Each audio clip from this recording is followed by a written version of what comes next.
Hey there, so today we have another review. This is a beer courtesy of Bobby. This is from Jester King. This is Black Metal Imperial Stout, the original.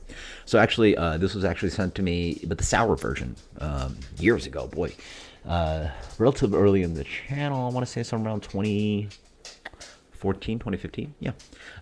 Which was like pretty funky, kind of like sour farmhouse version of Imperial Stout, which is something that I wish we maybe saw a little bit more, but also makes sense that we don't see it more because like the acidity of beer with the combination of acidic roasted malts just generally comes a little bit off-putting. It can be done well, and I actually really like that beer. And it's just, I mean, like, you think about chocolate, it's generally sweet because it's a combination of like acid, complexity of roast character, and acidity. Anyway, this is just a regular Imperial Stout, so I'm really curious to see how well Jester King crushes that just straight Imperial Stout. I've actually never had this beer, so I'm very curious about it. 9.3%.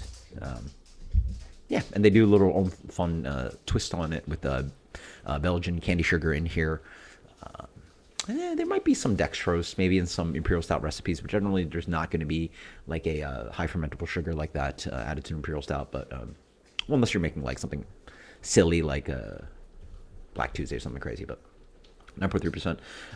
Pours very dark, right? Yeah, pretty dark. Definitely like pretty much black color, black color in the glass for sure. Wonderful kind of like deep brown head on that fluffy head. Just beautiful looking beer, luscious.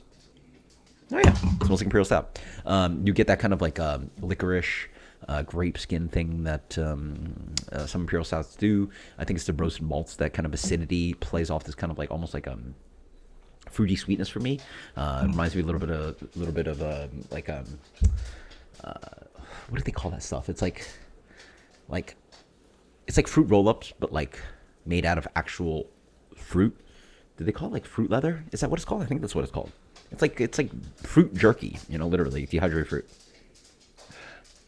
But no, there's a deeper tone in here that's more towards like licorice, raisin, dehydrated grape, raisin, right?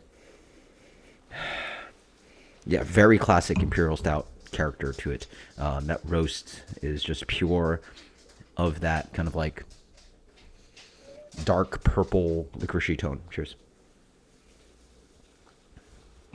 Yeah, falls on the palate. That's an Imperial Stout. So the one thing I will say about this is that I feel it's more in the British realm. The Alchemist, famous for Heady Topper, actually makes two of my favorite, actually in my opinion, two of their best beers are actually their Imperial Stouts, which is Beelzebub. Ooh, you got me on the other one. Anyway, we went to the brewery for a bachelor party, and they had the Imperial Stout that was American and British version. The American version is going to be a little bit more high octane, a little bit hoppy, quite hoppy actually, versus the Beelzebub version is going to be British inspired. So this is usually a British ale yeast, and it's definitely in that tone.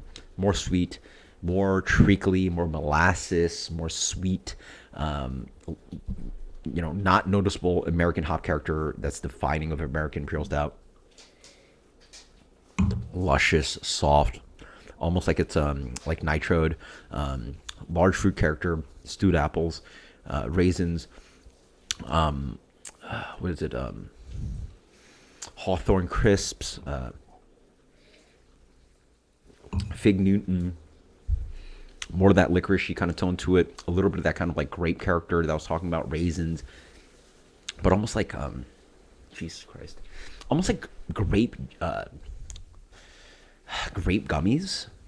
They're not even like the fun sweet ones. They're the ones that are like nasty and licoricey. Those grape purple candies that are just like gummy-ish, but like not quite licoricey, but like somewhere towards licorice instead of like sweet gummy candies, like Gushers.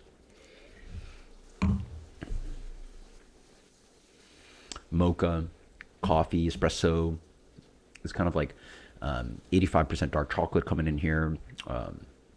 Chocolate cake, really nice complexity.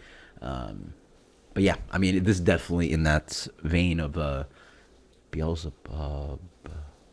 Whatever the British version of the Alchemist Imperial Stout, this is what that's like.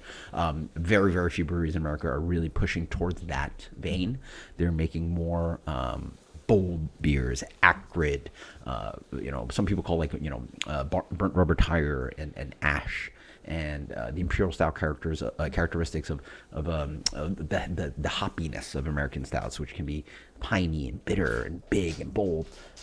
This leans soft, creamy, but bold. It's big and bold. It's 9%, but it's in the British vein. It has those fruity esters. It's got the creamy. It leans more pastry stout than American Imperial Stout, with none of the weird adjuncts. Has a nice, soft, creamy, just mocha, cappuccino, sweet creamer thing to it. It's very delicious. Luscious beer. Wow. So crazy that like Jester King's so good at these like lean, clean, pristine beers, low ABV. Funky, fun, right? And then you get a big bruiser like this, but it's not a boozy bruiser, almost 9%, but it's more that like, that's what I'm thinking about. A lot of their beers are just dry. it's mixed fermentation beer. It's dry, and this is sweet. This is quite a sweet beer. Yeah, it's a very sweet beer. Like I'm doing one of these, and an American Imperial Stout, despite like probably finishes at a lower final gravity than this beer, because this is sweet beer for sure.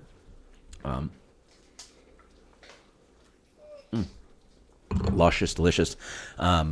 More American breweries need to try this out. I just feel there's a prettiness to making sort of like a British pastry stout without any of the weird ingredients. It's just fermentation, ingredients, malts, sugars, yeast, water, hops, boom.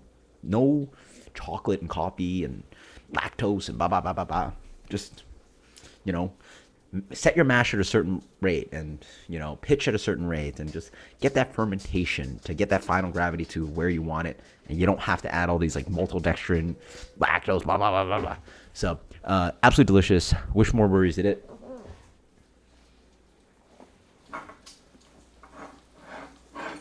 Again, this is something about like, this might not be specifically that special, but it is, because no other breweries are doing it. So that's a solid 97 plus. Until next time, guys. Cheers. Later.